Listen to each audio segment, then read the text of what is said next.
اس news کے ساتھ آغا عبید ایک خوشگوار موسم میں ایک بار پھر آپ کی خدمت میں حاضر ہو۔ ناظرین، جو اسپیل تھا وہ تواتر کے ساتھ بلوچستان اور اس کے جنوبی اضلاع میں جاری ہے۔ میں خاص جناح روڈ پر موجود ہوں۔ یہاں پر لوگ جو ہے وہ بڑے خوشی کے ساتھ جو ہے وہ انجوائے کر رہے ہیں۔ کیسے محسوس کر رہے ہو بڑے عرصے بعد؟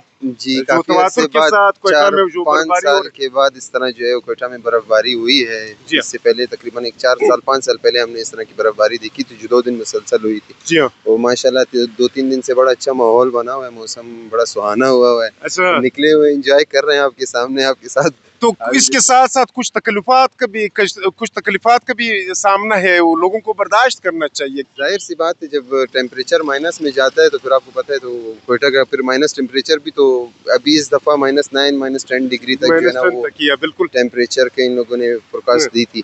تو ظاہر ہے مشکلات تو پیدا ہوتی ہیں، لیکن یہ تو ہمارے کوئٹہ کی خوبصورتی ہے، یہ موسم اور یہ یعنی آپ کا کہنے کا مقصد یہ ہے کہ کچھ لوگوں کو تکلیفات بھی سہنے چاہیے، بالکل سہنی چاہیے، بالکل جوانوں کا موسم ہے تو مزیدار موسم۔ کیا مطلب جوانوں کا موسم ہے؟ بڑوں کو آپ کیا میسج دے رہے ہو؟ تو بڑوں کو یہی میسج دوں گا، گھر پہ بیٹھیں، گھر سے نہ نکلیں، سردی کافی ہے، اچھا، اپنا خیال رکھیں۔ جوانوں کو بھی کوئی پیغام تو دو نا۔ باقی نوجوانوں کے لیے یہی پیغام ہے کہ اپنا خیال رکھیں، اس موسم میں کچھ پتہ نہیں چلتا ہے، غیر ضروری سفر سے بہت خیال کریں۔ 2 گھنٹے بعد اسی طرح برف جو ہے جو نوڑک، لکپاس، مسلم باغ، کاڑ میں ترزئی اور چمن میں جو امکانات تھے وہ بالکل کوئٹہ شہر میں آپ کو میسر ہو سکتے ہیں۔